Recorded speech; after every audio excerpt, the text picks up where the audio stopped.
Hi everyone, and welcome to our masterclass on how to become indistractable. My name is Vishen Lakhiani. I'm the founder of Mindvalley, one of the world's biggest transformational education companies with 50 million students worldwide. And if you've showed up for this class, odds are you're here because you want to learn how to be laser focused on what you do, how to become indistractable, a word coined by our guest teacher today, Nir Eyal. And the reason I bet you are excited about these ideas is because at some level, you know and you understand that the more deliberate you can get in your life, the better you can improve the quality of your life, the better you can move towards your goals. So there's a really funny story I have to share about my experience with Nir Eyal's work. I just started taking Nir's course on Mindvalley, which is the power of habits and becoming indistractable. And I'm taking this course and it's mind-blowing. I'm learning so much, but I didn't actually see or perceive how it was changing my life until I received this message from a friend of mine. And if you know anything about me, you know I am pretty big on social media. I have millions of followers, and people generally love hearing from me on social media because I'm a writer and I love sharing ideas. And I got this message on Thursday, literally like 5 days ago, from my friend Sirit. She said, "Hey V, hope you're doing super well. Super curious, why did you stop posting lesser on IG?" And I was surprised because I didn't even realize it. But my amount on time on social media, if it was this much before, it shrank to this much, to the point where I was so focused on what I needed to do for my massive goals in life, what I needed to do to have more quality time with my kids, I completely forgot to even open Instagram for days at a time. And I want to say this about me. I was kind of hooked on Instagram. I'm embarrassed to admit it, but I was the type of person who would have to check Instagram 5 or 6 times a day. This isn't unusual. As you'll hear from Nir Eyal, the average American spends around 5 hours a day on things like Netflix, on things like social media. But it wasn't just social media. I started having a really hard time finishing Netflix shows that I had committed to finish watching. There's even a show right now called Behind Her Eyes. And I'd committed to finish this 5-hour Netflix series because some of our Mindvalley authors were consultants on these series. But I've not been able to get past episode 2, and it's been 3 weeks. So something about this man's work is changing the way I run my days. But it's not just taking me away from social media and taking me away from Netflix. It's adding some really powerful attributes to my life. I'm reading almost twice as much as I read before. I'm finishing almost a book a week.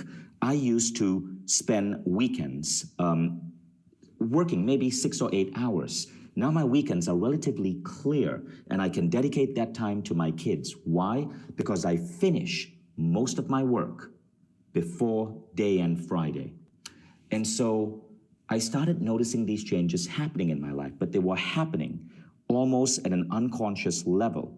And that is the true genius of Nir Eyal. So you're in for a treat today, because if you want to learn to be indistractable, to be laser focused on what truly matters in your life, whether it is the quality of your relationships, or it's the time with your kids, or it's starting the next billion-dollar company, or it's getting that to that next level in your career, and if you're excited, and if you're hoping to be able to move away the things that no longer serve you, this next 1 hour or so with us is going to transform your life in deep ways. I'm excited you're here. Let's get started. Why is this topic so important right now? Well, here's something really interesting. I did a survey of a subset of my audience. We were doing a Zoom live. It was the middle of the pandemic. Over 1,200 people were live with me. And I asked people this simple question: what is the most important content we could bring you on Mindvalley? Now, mind this, Mindvalley covers 207 unique areas of human potential right now. 207. But can you guess what were the number 2 and number 1 most important content this group of 1,200 students wanted me to teach them? Well, the first thing was better focus. And I was puzzled. Wait, better focus? What about endurance? What about muscular growth? What about losing weight? What about manifesting? But no, it was better focus. And number two was overcoming overwhelm. What you're going to learn in this class is precisely those two things.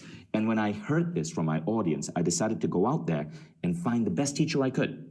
And this is why you're here with me today and Nir Eyal. So let's introduce our author today, Nir Eyal. Nir is a former lecturer in marketing at the Stanford Graduate School of Business and Design School. He started and sold 2 technology companies. This man is a legend in Silicon Valley.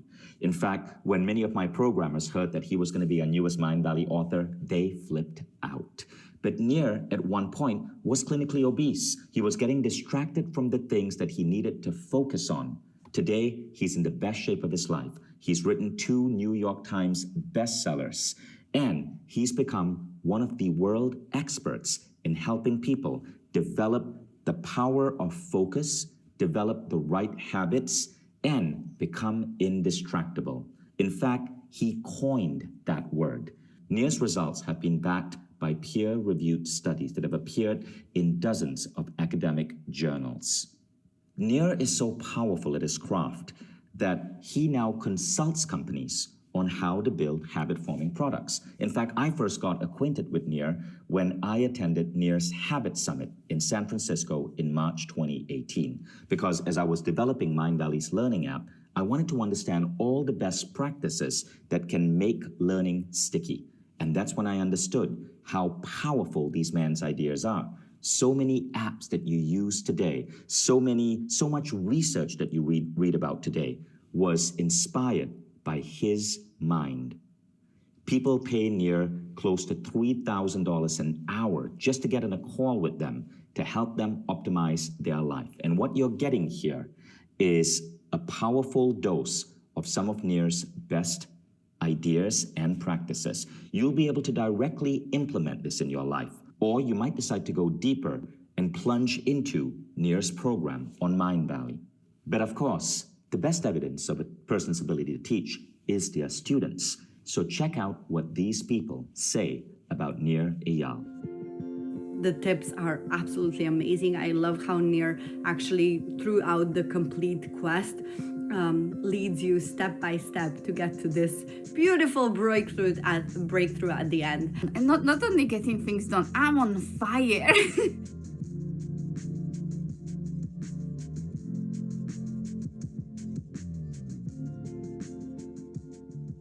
So I hope you enjoyed those case studies. Now, here's what's going to happen next. We're going to go deep into this training.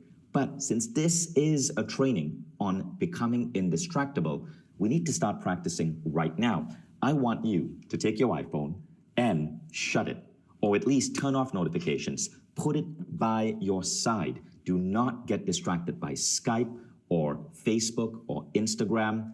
I asked Nir to step in front of our camera crew right now in the middle of his busy day and give you some mind-blowing ideas. In fact, Nir said, how deep should I go? And I said, Nir, look, I want you to teach some of your best content.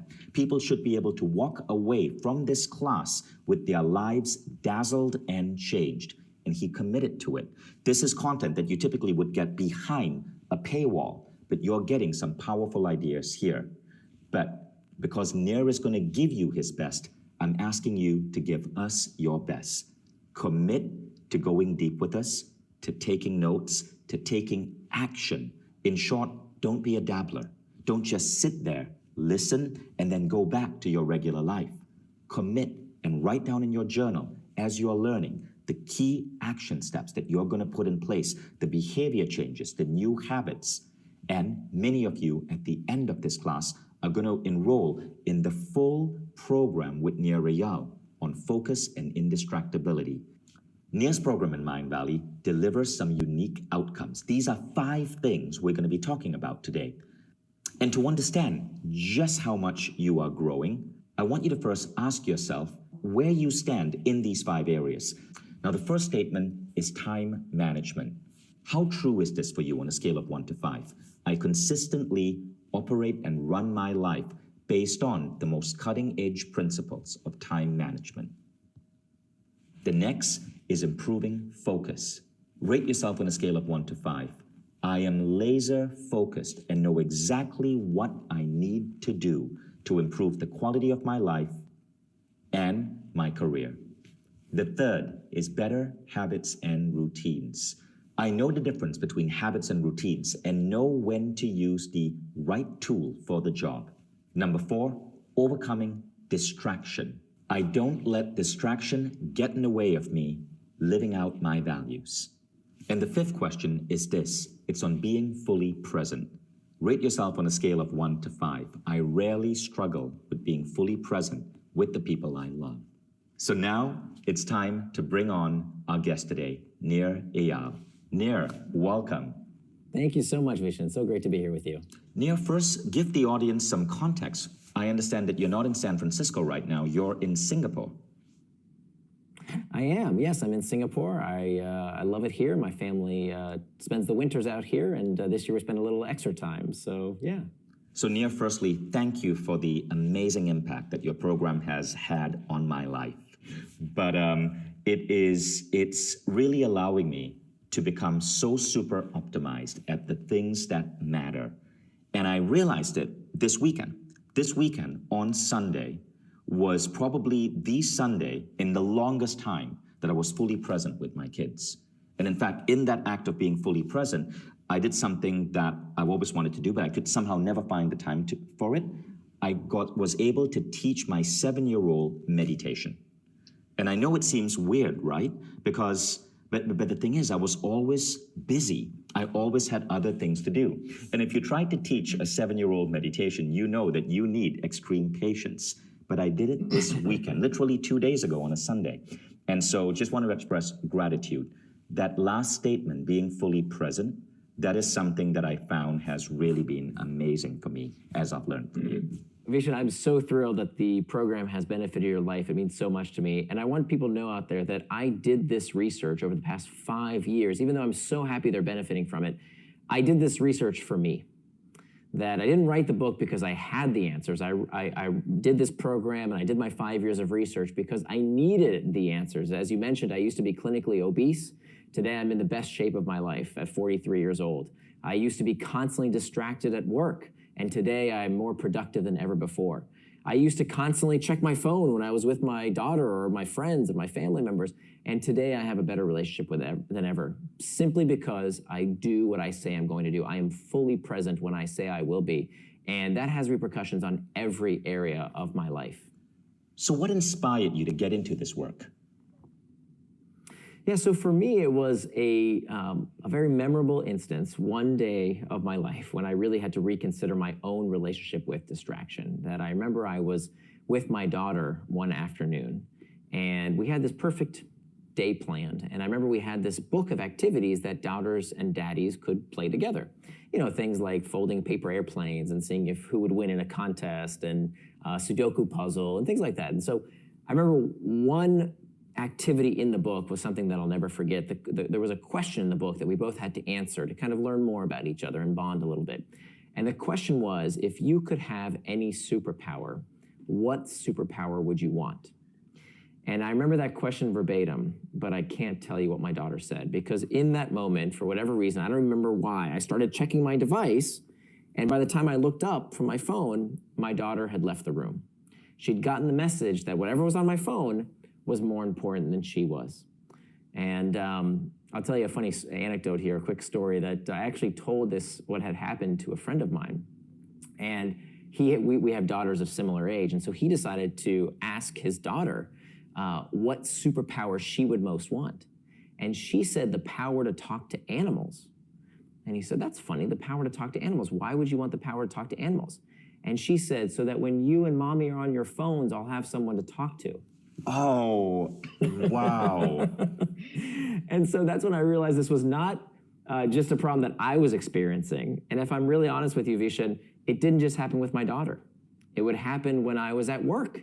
And I would say, I'm going to focus on that project that I've been procrastinating on. I'm really going to not do anything but that project. And yet, how was it that 30, 45 minutes later, I'm still checking email or scrolling a Slack channel or doing everything but that big project I said I was going to do? With my physical health, I would say I was going to work out. I would say I was going to eat right, and I didn't, and I wouldn't. When it comes to a meditation practice, I would say, oh, I'm definitely going to make time for meditation. And I didn't. And I just got sick of it. I just got sick of it. And I said, you know, why is it that despite knowing what to do, and I think so many people experience this today, we all know what to do. It's interesting that when you polled your readers, they said focus and feeling overwhelmed, because those things are connected. Our lack of focus in large part comes by the fact that we are overwhelmed with so much information. There's so much information out there that sometimes it can absolutely feel overwhelming. And the fact of the matter is, we all know what to do. Who doesn't know that to be healthy, you have to exercise and eat right? Does anybody not know that? We know that. Who doesn't know how important mindfulness and meditation or prayer practice is? We know. Who doesn't know that to have good relationships with the people we love, we have to be fully present? Who doesn't know that if we want our businesses to grow, we have to do the work, especially the hard stuff that other people don't want to do? So we know. The thing is that today, the critical skill is no longer access to information. We have the information. The critical skill, and this is why I call becoming indistractable the skill of the century, the critical skill is understanding how do we get out of our own way? How do we stop being distracted so we can finally do the things we know we should do to have the kind of lives we deserve? Beautifully said. And it seems that this topic is more relevant than ever in our world today. Why is this? I think you're absolutely right. And what's interesting, I thought this was a new problem, right? I thought this was something that the internet was doing to us, for example. And when I started along this line of research 5 years ago, one of the things that I was surprised to learn was that this was not a new problem, in fact, that we find that the Greek philosopher Plato, 2,500 years before the internet, was complaining about distraction. He called it in the Greek akrasia, the tendency to do things against our better interest. So if Greek philosophers were complaining about distraction 2,500 years ago, it can't be because of our cell phones and the internet. This is an age-old problem. What is different today is that technology is more pervasive and more persuasive than ever before. And that is only going to increase. We are not going backwards. If you think the world is distracting now, just give it a few years. It's only going to become a more distracting place. And in large part, that's a good thing. I mean, we want products to be engaging. We want services to be things that are user-friendly and that we want to use. But here's the thing. The price of progress, the price of living in a world with so many amazing things in it, a world of abundance, a world of plenty, a world where, for the first time, less people starve than are killed by diseases of excess like obesity and diabetes, this means we have to learn this new skill set. We have to adjust to the world of affluence, the world where we have an abundance of information as well as other things, which means we have to learn this new skill set because the companies won't do it for us. The news media is never going to tell you, oh, you've watched enough news. Their incentives aren't to keep you informed. Their incentive is to keep you watching because they monetize your eyeballs via advertising. That's their business model. The New York Times, Fox News, CNN, Facebook's, Twitter, all of them monetize the exact same way. Nobody is going to tell you you've had enough, right? If you go to the bakery and you say, I want a croissant, and then one more and one more, the baker isn't going to say, oh, you've had enough, and we can't expect businesses to do that for us either. That we have to take responsibility for our behaviors. And even though these things are fantastic, I believe that we can find a way to get the best out of them without letting them get the best of us. But if we sit around and wait for someone else to fix this problem for us, if we hold our breath, we are going to suffocate. Beautifully said. So tell me about this beautiful word that you coined, indistractable. What does it mean to be indistractable? So it's a word I made up, and I made up that word because I wanted it to sound like a superpower. It sounds almost like indestructible. So back to that question that my daughter and I tried to answer that I wasn't present for, I vowed never to make that mistake again. And so I decided if I could have any superpower, the superpower I would most want, that you can realistically have, right? We can't fly in the air like Superman and throw webs out of our wrists like Spider-Man, but anyone can become indistractable.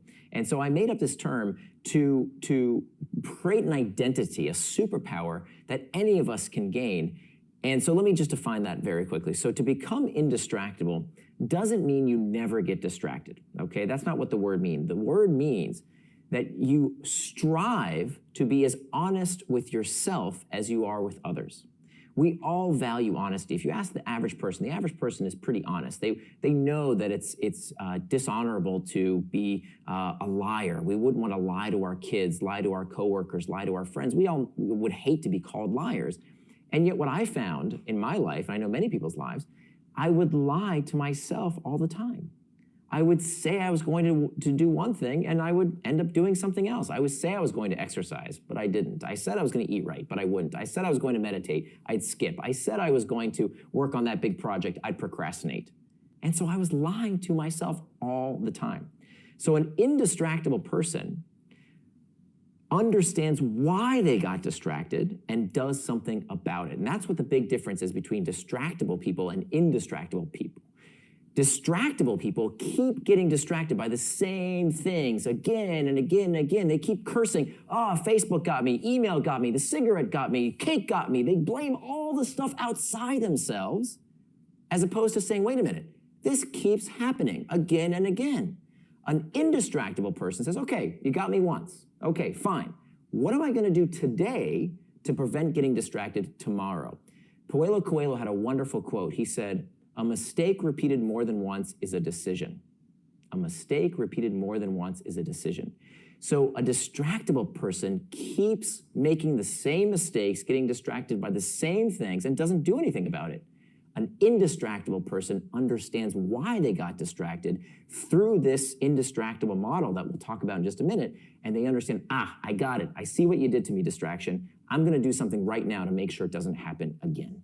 I love that. And that leads me to the next question I want to ask you as an audience member, as someone who's attending this class today.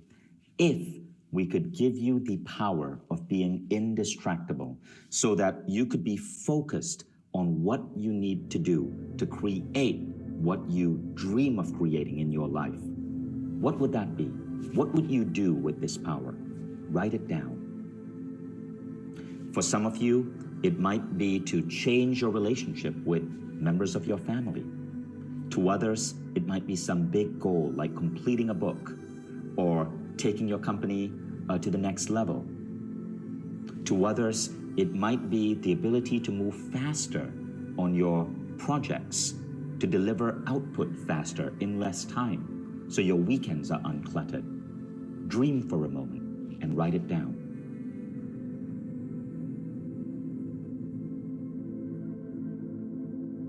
So Nir, let's get started. Can you walk us through your model? Absolutely. So the first place to start is to understand what distraction is. The best way to understand what distraction is to understand what distraction is not. What is the opposite of distraction?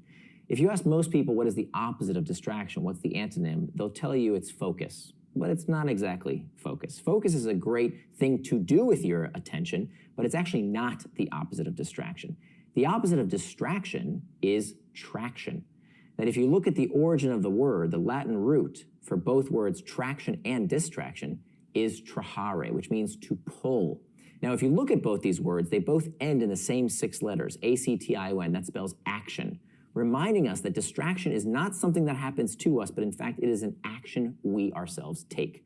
So traction, by definition, is any action that pulls you towards what you said you were going to do, things that you do with intent, things that help move you closer to your values and help you become the kind of person you want to become. Those are acts of traction. The opposite of traction is, of course, distraction. Distraction is any action that pulls you further from your goals, that pulls you further away from your values and further away from becoming the kind of person you want to become. So this is really important. This isn't just semantics. Here's why. Any action can be traction or distraction. Let me explain. My daily routine, when I would head into the office and I would sit down at my desk and I would say, okay, I've got that big project I need to work on. I really need to sit down. I'm not going to procrastinate. I'm going to get started right away. Here I go, right now. But first, let me just check some email for a quick sec, right? Let me just scroll that Slack channel. Let me just catch up on whatever is going on in the news. Or, I need to do those things. They need to happen anyway, right? I need to do this thing for work. I need to check that easy thing to do off my to-do list real quick. Let me just get started on that stuff first. And what I didn't realize was that that is the most dangerous, pernicious form of distraction. The distraction that tricks you into prioritizing the urgent and the easy stuff at the expense of the important and hard work that we have to do to move our careers and our life forward. So anything can be a distraction. And so we have to be very careful. Just because something is worky doesn't necessarily mean it's not a distraction. Anything that is not what you plan to do with your time is by definition a distraction. Conversely, anything can be traction, right? So I'm not one of these Chicken Little tech critics that you hear these days that says how technology is melting your brain and it's hijacking everybody's minds and it's addicting everyone. Listen, I've spent the past 5 years researching this topic, and that is silly. It is not true. That in fact, it's so disempowering to tell people that they're powerless to resist technology. Now, don't get me wrong, these technologies are designed to get you hooked. My first book was hooked. I know all their tactics and tricks, and I can tell you their techniques are good. They're not that good. This isn't mind control. We are much more powerful than they are if we believe that we are. So I'm not here to tell you, stop scrolling social media. Quite the opposite. If you want to check social media, do it. I'm not here to tell you not to play video games or to do whatever it is you want to do with your time. I want you to do those things, but I want you to do them on your schedule and according to your values, not someone else's. Because the difference between traction and distraction is one word, and that one word is intent. The time you plan to waste is not wasted time. So now we have traction and we have distraction. Now, what prompts us to take these actions? We have two kinds of triggers. We have what we call external triggers and internal triggers. External triggers are the usual suspects, the pings, the dings, the rings, anything in our outside environment that can lead us towards traction or distraction based on whether it serves us or we are serving the external trigger. So if I get my alarm clock goes off, that's an external trigger reminding me, hey, it's time to get up and start my day. That's serving me. That's a good external trigger that led me towards traction. But if the external trigger is taking me away from being someone I love very much, as it did in the case of being with my daughter, well, now it's leading me towards distraction. I am serving it.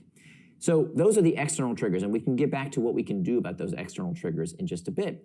But it turns out, this blew my mind, that in fact, external triggers are only 10% of the reason we get distracted. Do you know that? Only 10% of the time that we check our phones, studies have found this, do we check it because of a ping, ding, or ring. So what's the other 90%? The other 90% of the time that we get distracted, the other 90% of the time we check our phones is not because of what's happening outside of us, but rather what's happening inside of us.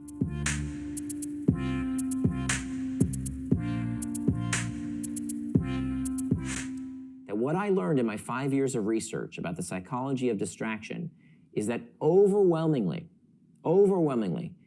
distraction begins from within because of these internal triggers. What are internal triggers? Internal triggers are uncomfortable emotional states that we seek to escape from. Boredom, loneliness, fatigue, uncertainty, stress, anxiety. These are uncomfortable sensations that we want to escape. And the solution to that discomfort is very often found in our devices or other distractions, which is why the first place to begin is to master these internal triggers. Because here's one fact that we have to remember. I want everybody to write this down. Time management requires pain management. Time management requires pain management. Because, listen, I've read through essentially all the research on distraction and focus and time management, and I will tell you, none of the tips and tricks, none of the gurus will help you, none of them will help you unless we first deal with the fact that time management is pain management, because you will always find a distraction. It doesn't matter if it's too much news, too much booze, too much football, too much Facebook. You will always find escape unless you know how to deal with and master those internal triggers so they don't become your master. So that's step number one, mastering the internal triggers. The second step is to make time for traction. One of the biggest mistakes people make is that they have no idea what is traction for their day. So how can you call something a distraction unless you know what it distracted you from? And we can go into detail in terms of how do we turn our values into time by making time for traction in our day. So that's step number two. Step number 3 is now hacking back those external triggers. They're a small part of why we get distracted, but they're no less annoying. The superfluous emails, the meetings that are nothing but a big waste of time, the Slack channels, news feeds, all of these things, we can go systematically through every single one of these. Oh, our kids, right? We love them to death, but our kids can be incredibly distracting, especially for those of us who work from home. We have to learn how to hack back those external triggers too. And then finally, the 4th and final step to becoming indistractable is to prevent distraction with pacts. Pacts are the last line of defense. It's the firewall to help us prevent getting distracted so that if everything else fails, we have that last line of defense to make sure that we can stay on the task at hand. So those are the 4 steps to becoming indistractable, and anyone can do it. Thanks, Nir. So let me recap this for the audience. We're talking about the 4 steps to become indistractable. Step 1, master internal triggers. Step 2, make time for traction. Step 3, hack back external triggers. And step 4, prevent distraction with pacts. Now let's go on to step 1, mastering our internal triggers. Perfect. Yeah. So this is the first and most important step because as we talked about earlier, time management requires pain management. We have to understand what are these uncomfortable internal triggers that we seek to escape. So before we can talk about distraction, we have to talk about motivation, about why do we do everything we do. And most people think that motivation is about carrots and sticks. We've kind of all heard this trope before, right? It's about the pursuit of pleasure and the avoidance of pain. And some very smart people have believed this. Jeremy Bentham talked about this. Sigmund Freud talked about it. He called it the pleasure principle. Well, we now know today, neurologically speaking, it's not true. That everything we do is not about the pursuit of pleasure and the avoidance of pain, but rather everything we do, we only do for one reason only. And that is the desire to escape discomfort. The desire to escape discomfort. That neurologically speaking, everything we do, even the pursuit of pleasurable sensations, is about the desire to escape some kind of uncomfortable psychological state. Even craving, desire, wanting, lusting, those things are psychologically destabilizing. This is called the homeostatic response. We know this to be true physiologically, right? If you go outside and it's cold, the brain says, this is uncomfortable, you should put on a jacket. If you're hungry, the brain gets a message that you feel hunger pangs, so you eat. So that's how the body gets you to act to regulate physiological traits. And the same thing holds true for our psychological well-being, right? When we feel lonesome, we check social media. When we're uncertain, we Google. When we're bored, we check the news, stock prices, sports scores, lots of things to take our mind off of this discomfort. So that has to be the first place to start, is mastering these internal triggers. So if we know that all human behavior is spurred by a desire to escape discomfort, and that therefore time management is pain management. Time management requires us to learn how to master these internal triggers. We have to start by learning techniques to have arrows in our quiver ready to go so that when we feel discomfort, we know what to do with it. So I don't have time to go into all the dozens of techniques that you can use, all those arrows in your quiver that you're gonna have ready, but I wanna give you one very powerful technique that I use almost every single day, and this is called the 10-minute rule, and you can start using it immediately. So here's what I want you to do. The next time that you feel like you're about to get distracted from a task, right? Whatever it is that you're doing, whether you're working on that big project that you want to prioritize, whether it's you're trying to lose weight on a diet, whether you're trying to make sure you make time in your day to be fully present with your family or meditate or whatever it is you want to do with your time, and you find yourself tempted towards distraction, here's what I want you to do. I want you to set a timer for 10 minutes. Okay, it can be any kind of timer. You can even use your phone if you want and tell your phone, set a timer for 10 minutes and put your phone down. And here's what I want you to do. You have a choice to make. You can either get back to that task at hand, whatever that task might be, or I want you to do what psychologists call surf the urge.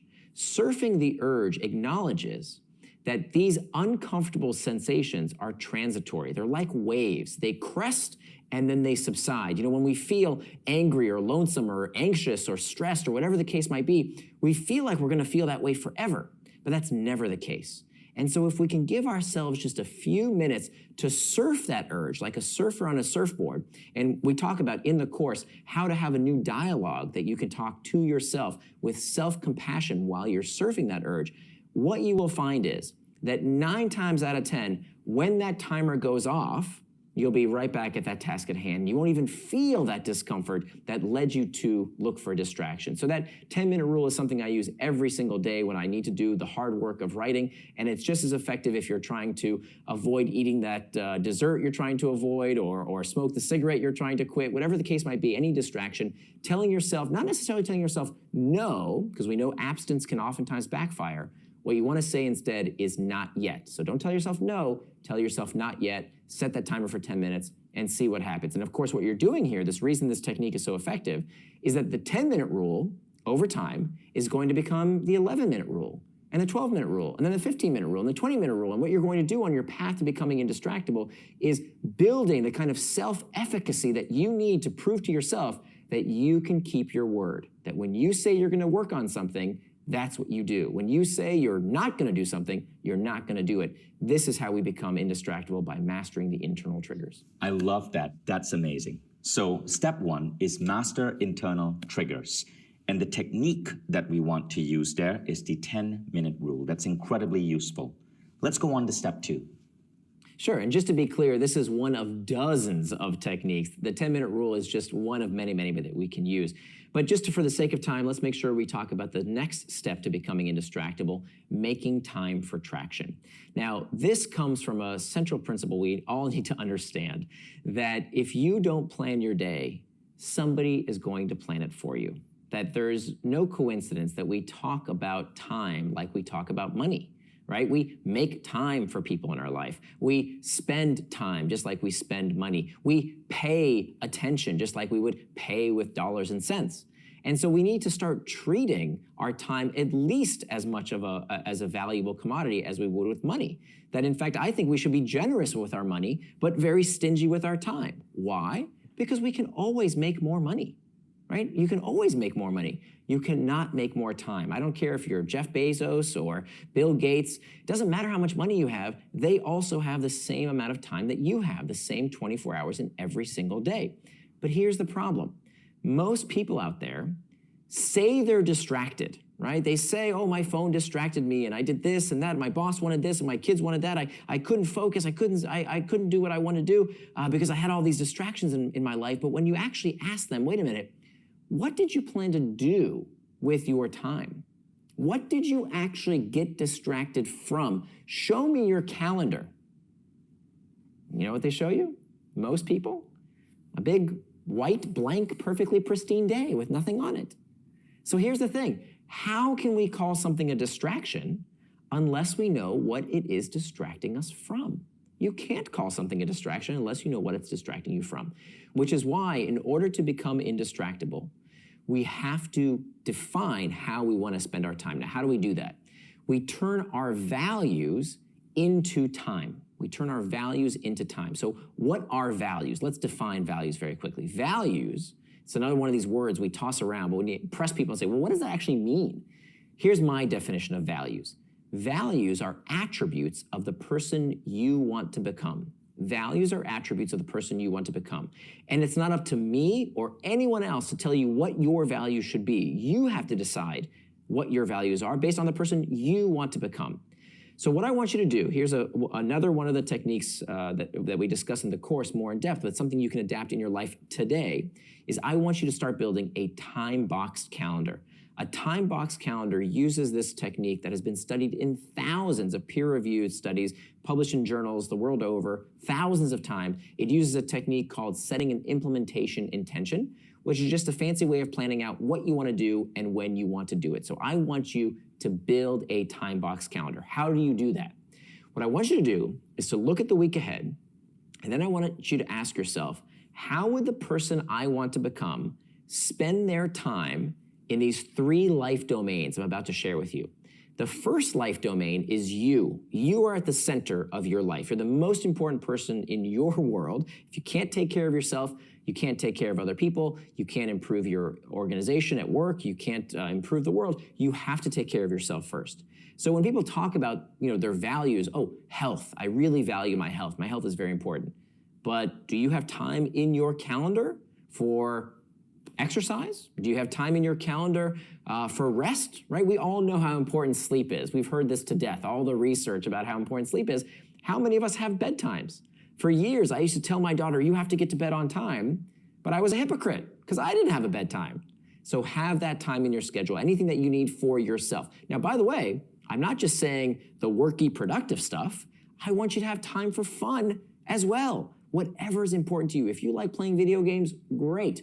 Put it on your calendar. Prayer, meditation, long walks, whatever it is you want to do with your time to take care of yourself, reading, courses, put it on your schedule. Next are relationships. Part of the reason we have a loneliness epidemic in the industrialized world these days is because people don't make time for relationships like they used to. As society became more secularized, we don't have the church group, the Kiwanis Club, the bowling league that we used to have regular interactions with people.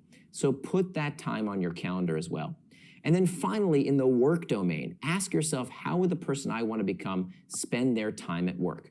What most people do is they spend almost all their time at work doing what we call reactive work. Reacting to emails, reacting to notifications, reacting to taps on the shoulder, reacting to meetings, and they run around all day long going real fast in the wrong direction because they have no time on their calendar for what we call reflective work.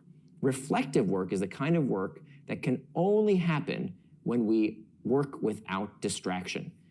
Strategizing, planning, being creative, thinking has to be done without distraction. So put at least some time in that time box calendar for thinking time, for time to work without distraction. And I'm not saying all day, but some amount of your time, 20 minutes, 30 minutes, maybe 45 minutes, to think in peace, in quiet, so that you can make sure that you're planning your life in a way that you want it to go, as opposed to spreading your attention and time anywhere other people want you to spend it. Nir, this is so fascinating because I realize there's something else happening here. Correct me if I'm wrong, but when you create this time box calendar, you're literally giving yourself a set amount of time to get something done, right? No. No. Quite the opposite. I don't want you to get things done. I don't want you to get things done. What do I mean by that? One of the things we talk about in the course is why to-do lists are one of the worst things you can do for your personal productivity. If you measure your life every day by how many cute little boxes you checked off your to-do list, you have already made a cardinal mistake. Why? Because to-do lists have no constraints. They have no constraints. I want to do this, I want to do this, I want to do this, like a mile long. And I've never, in all my years of research, met anybody who always finishes everything on their to-do list. And yet we keep using this stupid technique thinking we're broken, and really it's the technique that's broken. So as opposed to measuring your life based on how many things you got done, stop that. Measure yourself based on one metric alone, and that is, did I do what I said I was going to do for as long as I said I would without distraction? That's it. I don't care if you finish. It's not about being done with the task. It's about doing it for as long as you said you would without distraction. Why? Here's the kicker. Here's the kicker. If you come home from work every day and you still think in the back of your mind, oh, I didn't finish all those things on my to-do list, what does that do to your self-image?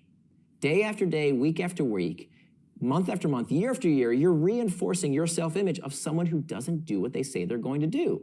Loser. How does that feel? You start believing this about yourself. It's terrible. And by the way, I did this all the time for years. I was a to-do list devotee, and I know this path very, very well. As opposed to when all you do is measure yourself based on your ability to work without distraction. Did I do what I said I was going to do for as long as I said I would without distraction?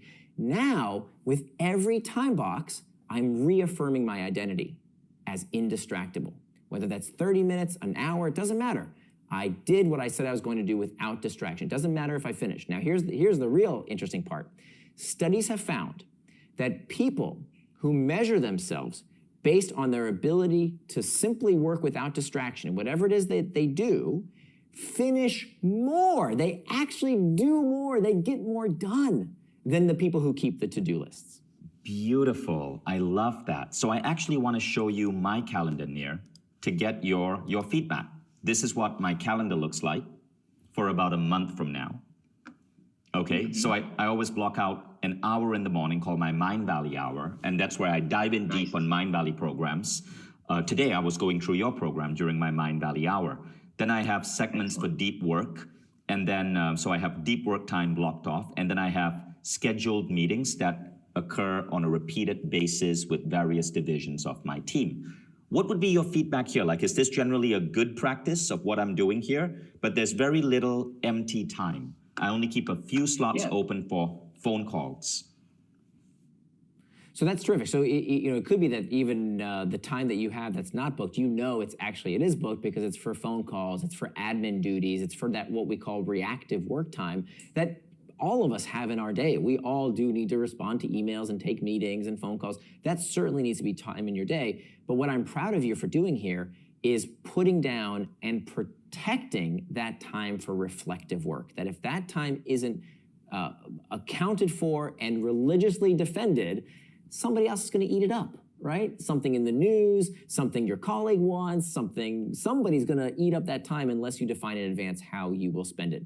The only thing that I would add, and I didn't get a very good look at your calendar, but I would make sure that you also have time for yourself in there, right? Like if you like watching movies on Netflix, put that time in. Time with your friends. Have that time. Do you have time to call your parents, your siblings, your buddies? Have that time to invest in your relationships as well as making sure you invest in yourself. Probably the one thing that most concerns me is that I didn't see a bedtime in there. So I would encourage you to maybe consider putting in a bedtime because I know people like you and me, we can keep scrolling and checking and pecking, and that can sometimes come at the cost of our sleep. That's really true. Now, what I showed you was my work calendar. I also have a personal calendar where I have my gym time, my time with my kids, and my bedtime. I religiously get 7.5 hours of sleep every night.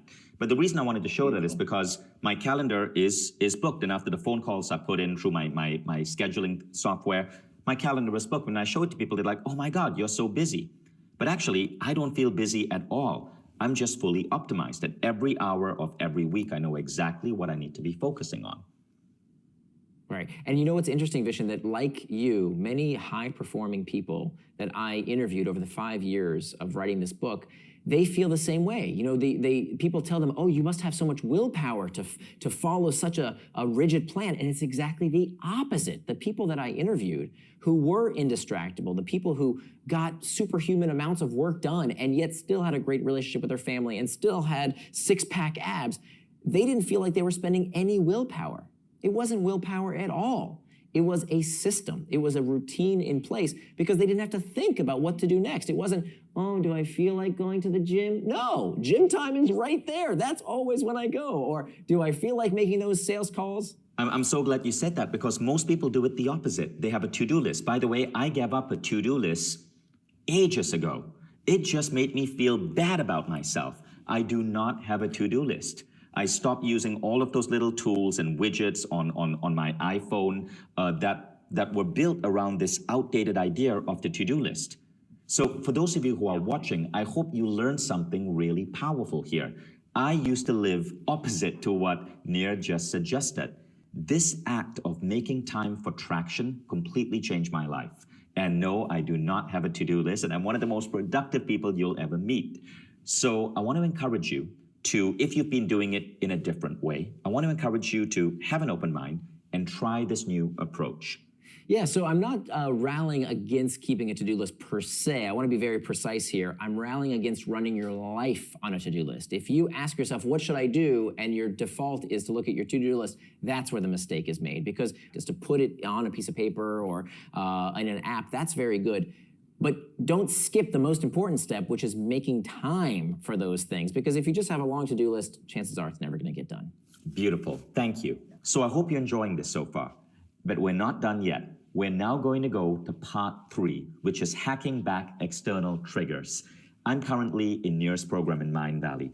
And the ideas I learned in this section, and of course he goes so much deeper in the full program, These ideas are part of the reason why my friend had to remind me and check in with me because she was no longer seeing me on Instagram.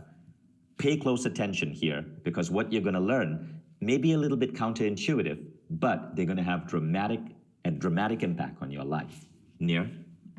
So the most important question when it comes to hacking back external triggers is to ask ourselves, is this trigger serving me or am I serving it? So I'm not anti-tech. I love my technology. I use it all the time. I'm on Instagram and LinkedIn and Facebook and Twitter. I love all these platforms. They're wonderful. There's no way I would be connected to so many important people in my life were it not for these technologies. Here's the thing. I have to ask myself with each one of these external triggers, with each one of these pings and dings in my life, is that external trigger serving me or am I serving it? If I have time on my calendar, which I do, for social media, awesome. There's nothing wrong with going on Instagram or Facebook or whatever social media site you want to use. That's absolutely fine, as long as it's done with intent. Per our last discussion on on making time for traction, if it has time on your calendar, it's not a distraction, it's traction. But what about all those other external triggers? What about the external triggers that don't serve you, that lead you towards distraction rather than traction? What do we do about those? Well, here we've got all kinds of external triggers that may not serve us. We, of course, have email, we have the boops and buzzes on our phone, we have superfluous meetings, we have our news feeds, we have online content, we even have our kids can be a total source of distraction. So how do we make sure that we can stay on task and move towards traction rather than distraction? So this is where we have to get very systematic about each and every one of these external triggers. So Vishen, I'll invite you. Is there one particular external trigger that you find to be something that tends to lead you towards distraction? Because there's, I think, about 8 or 9 that we cover in the course, but we don't have time to go through all of them. Well, I think for me, and it's been reduced significantly since doing your program, right? But to me, it was Instagram.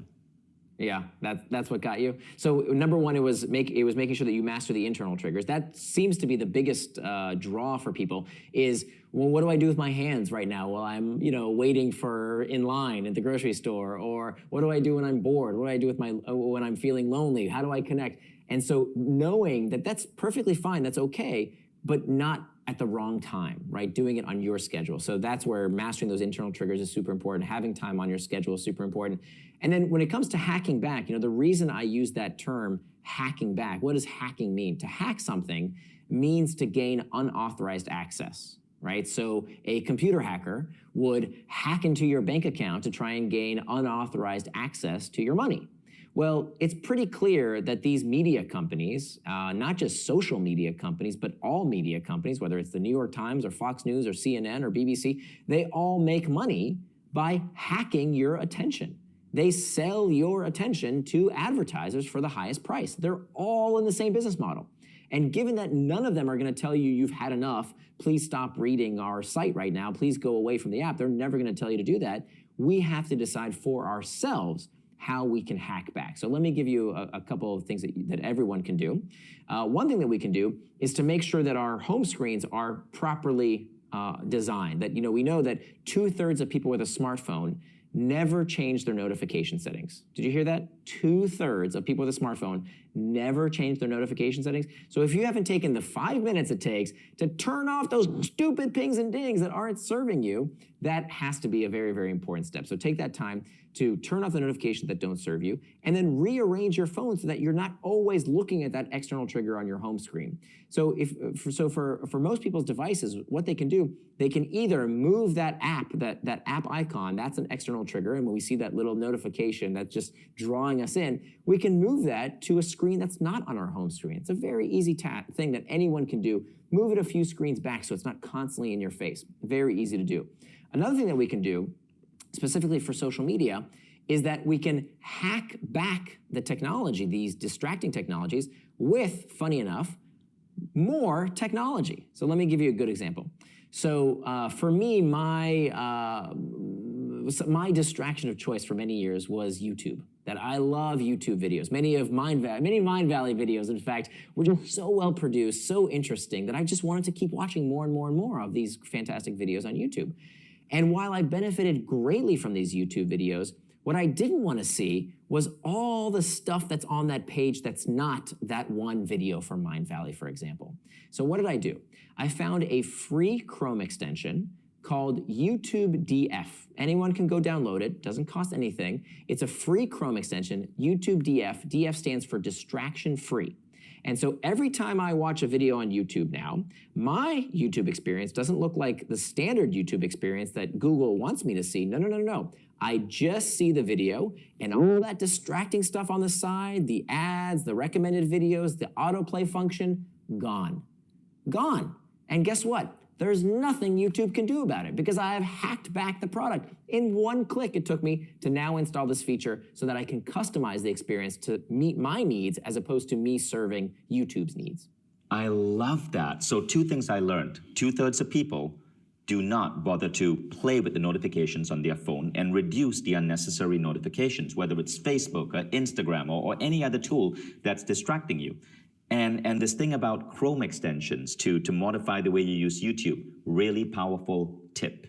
Yeah, and the tip of the iceberg, by the way. I mean, this is, again, I hate to keep talking about what's in the course, but I'm just giving you just a few techniques here. There's way more that's in the course as well, all kinds of technologies that you can use. Most of them are absolutely free that we can use to hack back. That's amazing. That's amazing. Now let's go on to the 4th step. Yes, okay, so the 4th and final step to becoming indistractable is to prevent distractions with pacts. Now, pacts are one of the oldest techniques that I describe in my book. The first known instance of someone making a pact comes to us from the story of Ulysses. Now, the story of Ulysses was written by the philosopher Homer 2,500 years ago. It's the story of this Greek hero who has to sail his ship past the island of the Sirens. Now, the Sirens are these magical creatures with this song that any sailor who hears the siren song crashes his ship onto the shore of the Sirens Island and dies. Now, Ulysses knows this is going to happen, and so he does something today. He makes a pact with himself and his crew to prevent doing something he will later regret, prevent getting distracted later on. What does he do? He tells all his crew members to put beeswax in their ears so they can't hear the siren song. And he instructs them to bind him to the mast of the ship so that when the ship passes by the Sirens Island, no matter what he does, no matter what he says, he won't be able to free himself from the mast of the ship. And you know what? The plan works. He's able to sail right past the Sirens Island because he took steps today to prevent getting distracted and doing something he later regrets. So, how can we use this in our own life? How can we utilize what today we call Ulysses pacts? So there are different kind of pacts we can use, but I want to say a little disclaimer here that this technique has to come last. Okay, what I'm about to tell you, I want you to utilize only after you've done the other 3. If you don't do this in the proper order, you will fail. Okay, you have to first master the internal triggers, then make time for traction, then hack back the external triggers, then only as a line of last defense, then you can use this technique I'm about to tell you. So there are 3 types of pacts, which we go into much more detail in the course. We can make a price pact, an effort pact, and then finally an identity pact. So I want to tell you real quick about what's called an effort pact. In my own life, when I was writing my book, doing my 5 years of research that went into this course that we made together, I found that one of the places in my life that I kept getting distracted from was going to bed on time. And I know we've known each other for many years, Vishen, so I want to get a little personal here, if it's okay with you. I want to tell you about my sex life. And it's not very exciting because I've been married to the same woman for over 20 years now. But I'll be honest with you that a few years ago, we found that night after night, when we wanted to be intimate, we found that we were going to bed and yet I was fondling my phone and she was caressing her iPad as opposed to us being together. And so as I was in the process of doing this research over the past 5 years and learning about the deeper psychology of distraction and learning about how amazingly effective making a pact can be, I decided to implement one of my favorite techniques called an effort pact. And so what did I do? I went to the hardware store and I bought us a $5 outlet timer. Now this little outlet timer, you plug into the wall and whatever you put into it will turn on or off or at any time of day or night that you set. And what did I plug into it? Our internet router. So every night at 10 p.m. till this day, when 10 p.m. strikes, the internet shuts off. Now, could I turn the internet back on? Of course I could. I could go under my desk, I could fiddle with this thing, I could unplug it, replug it, but that takes effort. And I've made an effort pact with myself to remind me that, you know what, is this really aligned with my values? Do I really need to check that one more email? Do I really need to scroll this social media channel? Do I really need to watch Netflix past 10 o'clock? No, you know why? Because my values are that I take care of myself with proper rest and that I spend some time with my wife every night, right? That's part of my value system. So by having that effort pact as the last line of defense, by the way, we also mastered the internal triggers, made time for traction, and hacked back the external triggers. But if everything else fails, I know that I'll have that effort pact in place. And here's what's so great about it. Over time, we've done this for over 3 years now, we don't even really need it anymore. Because now everybody in the household knows, oh, 10 o'clock is coming, better finish up whatever you're doing because the internet's gonna shut off soon. And so we've trained ourselves through this pact to create this new routine around a technology that used to be very distracting. Now we all know that we wanna live according to our values based on this pact that we've made. Let's talk about price pacts. Price pacts is when there's some kind of financial disincentive to getting distracted. And this actually, I learned this technique from the most successful smoking cessation study in history. The most successful smoking cessation study in history. Here's what they did, it's a fascinating study. They had 3 groups of people. One group was the control group. One group of people, they said if you don't smoke for 6 months, and they tested these people with a urinalysis test to make sure that they weren't lying, but they said if you don't smoke for 6 months, we will give you $650. And here's all the tools that you could use to quit smoking. Nicotine gum and patches and all the standard stuff. You have all this stuff free and you win $650 if you don't smoke for 6 months. The first group, by the way, was a control group, people who wanted to stop smoking, but they didn't do anything for them. So that was the control. The third group, they said, you can have access to all the same stuff, but we're not going to give you $650.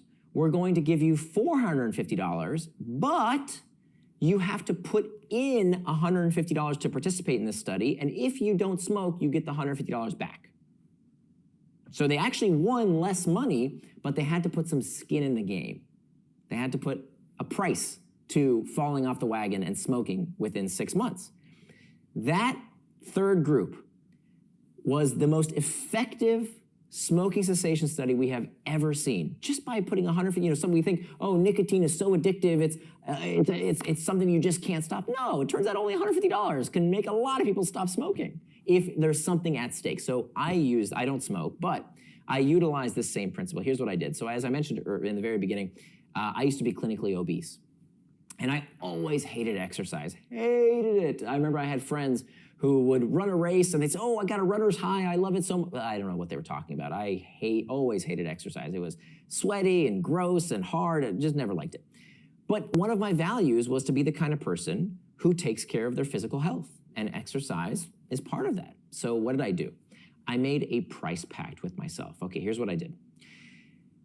Every day when I wake up, I walk into my dresser, and on my dresser, where I get dressed, there's a calendar taped to the wall. And on that calendar, on today's date, is a crisp, fresh $100 bill. On the shelf above this calendar is a Bic lighter. And every day I've had a choice to make, as I have for the past 3 years. I can either burn some calories or burn the money. Every day.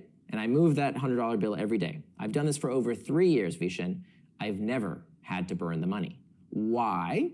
Because I just do the push-ups or take a walk or do whatever it is that I said I was going to do for that day, because if I don't, I know I'm gonna have to burn the money, and I can't give it away, I have to burn the money. But my goal, by the way, I don't have to go, kill myself in the gym. I just have to do 20 push-ups, take a walk, do something physical every day. So that little incentive to remind myself, no, either, have that price pact that I made with myself, is what I call the burn or burn technique, and it's very, very effective. And today I'm proud to report at age 43, I'm in the best shape of my life. I got below 10% body fat for the first time ever. I can actually see my abdominal muscles, not because I'm, have incredible genes. No, I just do it consistently, right? Which is one of my life mantras that we talk about in the course: consistency over intensity. Right? The people who are on the treadmill of weight loss are the people who say, oh, I have a New Year's resolution, I'm gonna diet for the next few days. No, it's about consistency over intensity. It's about small action that we do every single day that gets us to our goal. This is such a powerful idea, and I take it, if you forget to exercise, and when you face the day with that $100 bill in front of the mirror, you could easily just get down and do 20 push-ups, and that's still easier than lighting a $100 bill. Of course, and remember also, it comes after the 3 techniques. If you just jump to this technique without doing the other 3 things, you will fail. Why? Because when you think to yourself, oh, I don't really want to do it, I don't feel like doing exercise, that's the internal trigger, right? And if you don't know how to deal with those internal triggers, you will not succeed. So you have to go in order. But as the last line of defense, after you've mastered the internal triggers, after you schedule the time for whatever task you want to do, after you've hacked back all the external triggers, then this technique is the last line of defense, the firewall that makes sure you do what you say you're going to do. Amazing. And now in terms of packs, there's a third type of pack, which is an identity pack. Can we talk about that? Right. Absolutely. So the identity pact is surprisingly the most powerful of the 3. So we talked about effort packs, very powerful. Price packs, also pretty darn powerful, right? When you have that financial disincentive. Believe it or not, identity packs are even more powerful. An identity pact is when we have some kind of moniker, a noun by which we describe ourselves that helps us stay in line. Now, this came to me from exploring the psychology of religion. That we know that when people have an identity, a religious identity that they call themselves, they're much more likely to do what they say. So for example, a devout Muslim doesn't say, ooh, I wonder if I should have a glass of wine with dinner, because a devout Muslim does not drink alcohol. It is who they are. A vegetarian even doesn't say, oh, I wonder if I should have a bacon sandwich for breakfast. No, they are vegetarian. It is who they are. It is part of their identity. So when we have an identity, when we make a pact with ourselves and others to identify ourselves as being a certain type of person, we become much more likely to not even need willpower, not even need self-control. It is who we are, which is why the book is titled Indistractable, and this course is titled Indistractable, because it's all about having this moniker, this identity about who we are. So now, even if you don't take the course, it's okay. Anyone listening to the sound of my voice can say, hey, look, I am indistractable. I value my time and attention. I don't want my time and attention to be controlled by other people and manipulated by other people. I decide for myself how I will spend my time, my attention, and how I will choose my life, because that is who I am. Which might mean, by the way, Vishen, I don't check social media 5 times a day. Sorry, that's not what I do. It's not who I am. I'm sorry, I won't respond to every text message in 30 seconds. And you know what? If you go out to lunch with me and you start using your phone across the table, I'm gonna call you out. Just like I would if you lit up a cigarette in the middle of a restaurant, I'm gonna call you out for using a phone when we wanna be present both in body and mind, because I am indistractable. I love that. I love the concept of identity packs. That's some powerful stuff. I've been using this for years, and it's one of the most powerful toolkits I have for personal transformation. Nir, thank you so much. This was really powerful, and I love what you just shared about work. So now we've come to the end of this training, and we're now going to take the next step. And if you go into Nir's full program, which is 30 days, it's on the Mindvalley platform, it's approximately 4 hours spread out over 30 days. Why is it designed like this? It's because every day in around 6 to 10 minutes, you learn a little tool, a little technique, but these tools layer on top of each other. They stack up on top of each other. And as a result, you slowly develop these complete shifts that make you indistractable. Now, you'll notice something else. There is a special unlock price for you.